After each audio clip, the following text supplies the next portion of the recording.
Semi Patiala drafting பார்க்கலாம். இப்போ கிளாத்த வந்து கன்சிடர் பண்ணிக்கோங்க. கிளாத் எப்படி இருக்கும்னா, நம்ம நார்மலா 4 ஃபோல்டிங்கில போடுவோம்.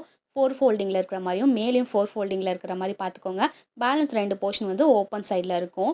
இப்ப பேண்ட்டோட லென்த் பார்த்தீங்கன்னா, 33 இன்ச் மார்க் பண்ணியிருக்கேன். மார்க் பண்ணதுக்கு ஆப்போசிட் சைட்ல பார்த்தீங்கன்னாக்கா, அதில 16 இன்ச் வந்து மார்க் பண்ணியிருக்கேன். அப்படியே கீழ வந்தீங்கன்னா, கால் சுற்றளவு 6 இன்ச் ப்ளஸ் 1 இன்ச் வந்து சீம்க்காக, 1.5 இன்ச்சஸ் வந்து மடிச்சு தைக்கிறதுக்காக விட்டுருக்கேன்.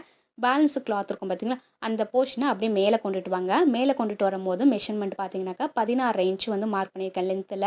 அப்படியே சீட்டோட உயரம் பார்த்தீங்கன்னாக்கா, 8 1/2 இன்ச் வந்து மார்க் பண்ணியிருக்கேன்.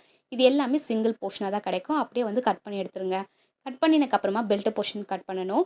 4 ஃபோல்டிங்கில கிளாத் இருக்க மாரி பார்த்துக்கோங்க. பெல்ட்டோட அகலம் பார்த்தீங்கன்னாக்கா, 13 இன்ச் இருக்க மாரியும், உயரம் பார்த்தீங்கன்னாக்கா, 6 இன்ச் இருக்க மாரியும் மார்க் பண்ணிக்கோங்க. மடிச்சு தைக்கிறதுக்கு 1 1/2 இன்ச், கீழ வந்து 1/2 இன்ச். இது டோட்டலா பார்த்தீங்கன்னா 8 இன்ச் இருக்கும்.